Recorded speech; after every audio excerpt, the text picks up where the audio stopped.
Hey guys, it's Ola, and today we're going to be having a look at the brush panel after much deliberation and going around other stuff and promising to do it many a times. We're finally going to get round to it, so rejoice.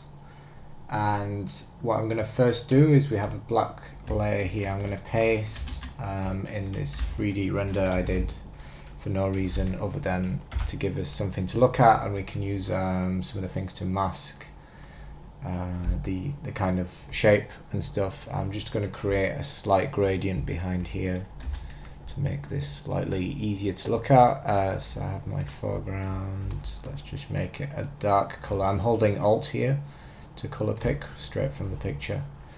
Yeah, something like that. Let's just try and make it a bit more interesting to look at. And then I might do another layer and do another gradient and do something similar on this side. Let's go lighter and gradient. Too bright, James, too bright. Right. Yeah, something like this will do. Just want it to be subtle though, don't want it to like overspill too much. And scale up. Okay, cool, that's gonna do. This is not about composition, we're gonna talk brushes. So what I've done here is I've grabbed my panel. First thing I'm going to say is I use a tablet, and that is going to make a large difference as to how a lot of your functions here work, because I am able to map things to the sensitivity of my pen. Now, if the question you're going to ask is like, do I need to use a tablet for Photoshop? The answer is no, especially not if you're going to be doing lots of editing. For instance, there's a function that I'm just going to close the window because there's a weird squealing noise outside. Okay, so the main question I get is like, do I need to use a tablet? And the answer to that is not really, because if I make a new layer here, don't get me wrong, if you're serious about this I would definitely buy one, but do you need one? Not really. So what I'm going to do is create a color dodge here, just so we can like brighten this up. And so what I'm doing here is I'm painting, and the harder I paint, like the brighter the opacity is going to be. And that's because I have a brush that has, in the transfer, and I'll explain this in a second, I have pen pressure. But what I could do is, if I had a mouse, I could change that to off, and I could just go up here and change the opacity to like maybe 10, and then I would have to like slowly build this up over time, and it is, as you can see, doable. I'm slowly adding more and more blue here. If I go to the red here, and you know, by repeatedly going over little bit by little bit, I'm brightening this image. But the point being that if you have a pen and a tablet, and you can get tablets really cheap now, like under £100. Like on my other computer I just use a little Bamboo, and that would cost I think £70. So definitely worth investing in. But yeah, I can change this to pen pressure, and as you can see here from the little preview, if we go from off, where we're going to get this softening here, and if we go to pen pressure, we're going to get the option to change that softening as we paint, which is really useful. So you can see I'm just brightening this image by adding like lots of color, and this is a technique that I use a lot. So just a color dodge layer, and we're just going to brighten up like these areas. So that is the basis of whether you need a tablet or not. As you can see here, the brush window comes in two parts. We have the brush and the brush preset. I have them docked together here because they kind of work for me as one and the same thing. And in the brush presets, what we have is we have basically a load of preset brushes, and you can add more by going up here. And these are all the ones that come straight with Photoshop. And then I have my JZ-All, which is where I keep, which is just basically a set of custom brushes. But if you go to the preset manager, you have your brushes here, and what you can do is you can reset the brushes, you can replace, you can, if I select one of these, it will add them to the bottom, and then you can kind of build on your set, and then you can save it out and stuff. So it's really, really useful. But I'm going to show you like some of the things you can do with brushes. I have this chain link one, and these brushes, like I haven't made all of these, like a lot of them I've just gotten free from places on the internet. Let's not do this on the same layer. Let's do undo. So yeah, on this one again I can like create these chains, and as I press harder I get bigger chains, and as I kind of release pressure on my tablet I get smaller chains. So that's in terms of this picture not particularly helpful, but you can see the power of what, and so what this the only thing this brush is a link image, and that has been cut. I'm going to change to like my pointer or something. So we have an image which has been cut here and mirrored, and then what, as you can see here, that's what the actual brush tip looks like, and then the brush is actually just joined together, because if we have a look at the settings, if we go to brush tip shape, we have the size here. So this is like the overall size of your brush. You have the spacing, which is how far it's spaced apart. So obviously if I spaced them together then you wouldn't get this joining.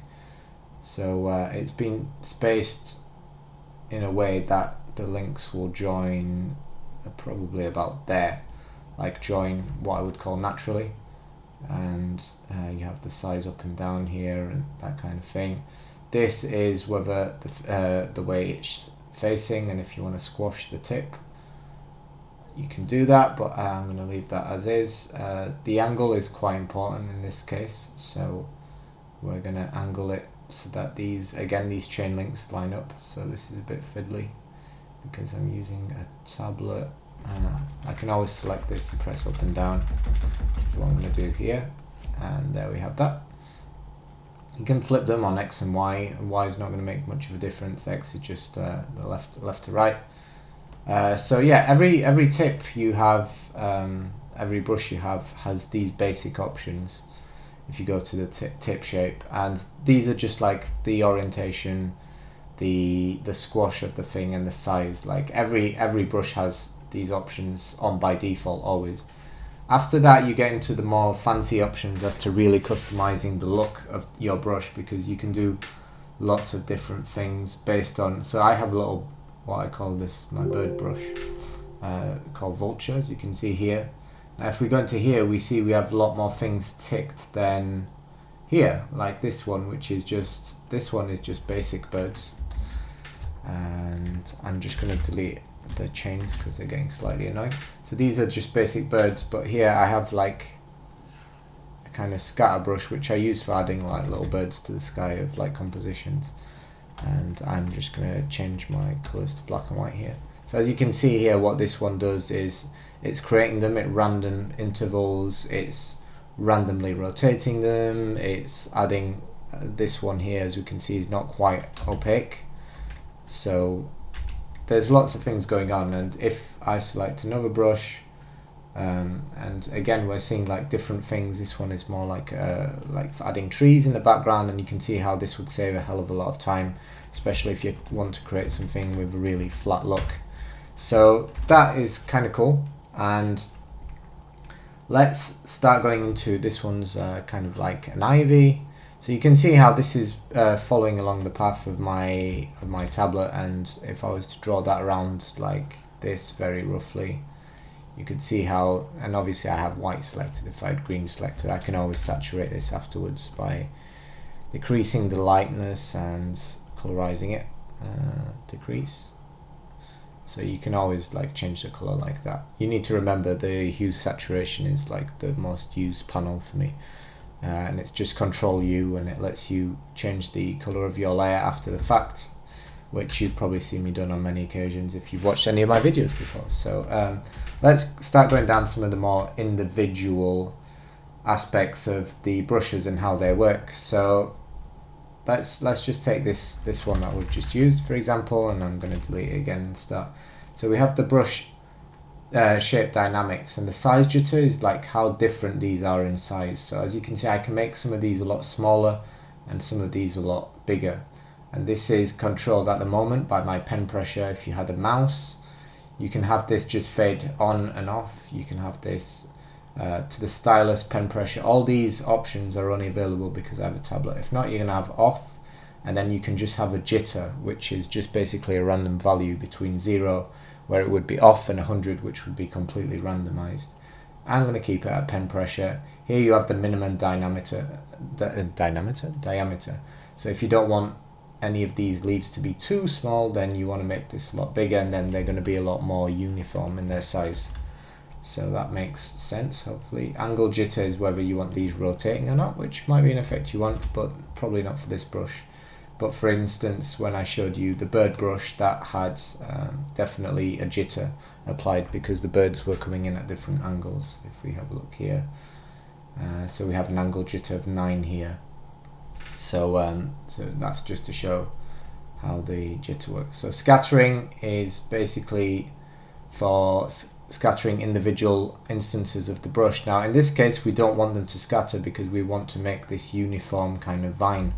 So for it to scatter would be a bad thing. However, with the birds, like these birds here, let me just show you what this looks like. So if we draw the birds on, they look like this. If we went to scatter and increase this, we could make like a completely more random flock of birds. Now that's probably not the best example, but at least it visualizes the kind of things that you can do. And so here you can have like how many you want to scatter, and how, you know, the randomization between those things. Texture is really useful for, not particularly in this case, but say you have a brush which is white or just clear like this one, right? If you add the texture to the brush, you can add a little image here, and there's some presets built into Photoshop. And again, you can, if we go into erodible and append, so these are some of the more erodible. And so now you'll find when we draw, and this, yeah, basically this is the, let me see here. If I choose a greyish colour, this is not really applying it, and I'm not quite sure why. But let me see. Okay, texture each strip, we're going to multiply, sorry. And so there we go. So before what we had was it applying on the normal, which wasn't what we want because we had the kind of solid color. You can dodge, which isn't really going to work here. You can burn, which is going to add some texture to the outsides, but again, not so useful. You have the linear height, and you have the depth as well. So this is like how much, if we go back to, I believe it was multiply, this is how much the texture will be applied to your brush.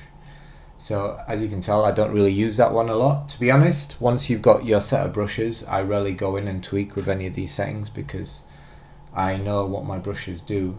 Dual brush allows you to pretty much have 2 brushes running at once. I virtually never use that. Color dynamics is interesting if you have, as you can see here, a spacing which allows for it. So in other words, like it's varying the color of this because we just have a grey brush, but it's actually on each time the brush is applied, it's varying the color, which is actually something I use a lot when I'm drawing like greenery, because if you're drawing plants, you never want them all to be exactly the same shade of green.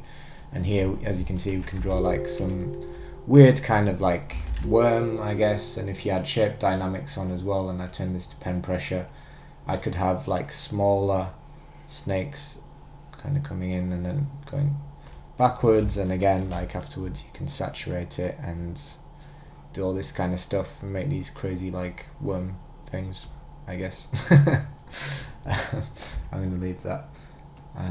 Transfer is probably the most important one in terms of things it does, because as we saw earlier, this is where the brush opacity is decided. So as you can see, if I very lightly tap on my screen, I'm getting these kind of really light and airy circles. So that is useful. Brush pause I never use, if I'm honest. Noise adds a bit of noise if you don't want your brush to be too clean. And then you have wet edges, which does exactly what it says. I'm going to go back to a brush that will show this better. Let me think here. Maybe one of these, and if we turn wet edges on. So what this is doing, if I turn wet edges off, as you can see, is it kind of like adds a transparency to the middle as if you'd painted on. which I use quite a bit. I have a couple of really cool brushes that use that technique.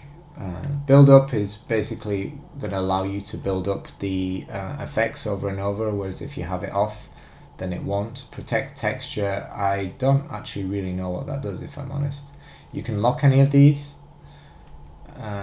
which again allows you, if you're happy with it and you don't want to change it, then you just lock it, and it will kind of, I believe, make it uneditable. But it appears again that this isn't really changing.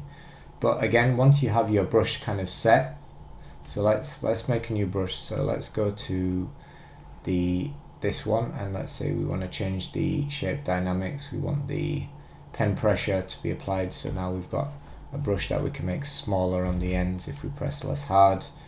But you also want to add pen pressure to the thing, so you can also fade the opacity as well and make it powerful like that. And so once you've got a nice brush, and so like this is, I created this one with a small cloud texture, and I'll show you how to do that in a separate lesson. So say we had this and we just wanted to I've chosen a completely wrong option there.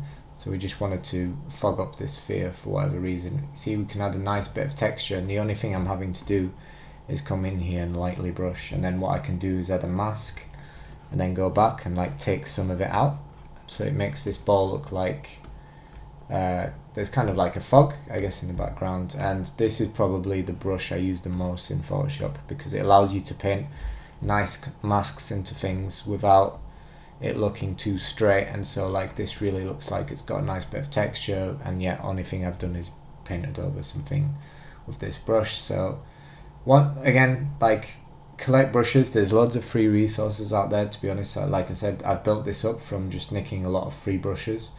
And when you have a brush you're happy with, just go to new brush preset. It will ask you to name it, and it will appear at the bottom of your brush panel when you come back into the program, which is super useful. So I hope you learnt something from that. I know it was a bit long and I got a bit sidetracked with the texture thing there in the middle, but hopefully this is like a good overview to brushes. And I think more than anything, it's about showing how powerful they are. So even if you don't quite understand how they work, it's a good idea to go out and hunt down some nice brushes, because as you saw with this, if I zoom in a tiny bit, as you saw with this kind of misty thing, foggy, I guess a foggy brush, it can come in super useful. And in the same way that it can for building, like if I have this little hexagon one, and I can build complex honeycomb patterns. Again, nothing to do with this image, but just showing you that there's a completely different brush, can do a completely different job. And as you can see here, I have many different brushes, and it would literally take me hours for me to show you all of these. This one is really useful. I use for like putting tiny people in a scene to give something scale. So if we had this little sphere here, and I change this to white and make a new layer, and I place a little man there, suddenly you're like, holy crap, this is a massive sphere. So I use that really quite a lot, because it allows you to show scale in your scenes. And I can even put like a few of these people, it looks like a little crowd going on. And I have a couple of different people brushes. This one is like slightly smaller people, and so I can go ahead and like build a crowd really quick. So there it is, introduction to brushes. I hope you learned something. Thank you for watching, and I will see you in the next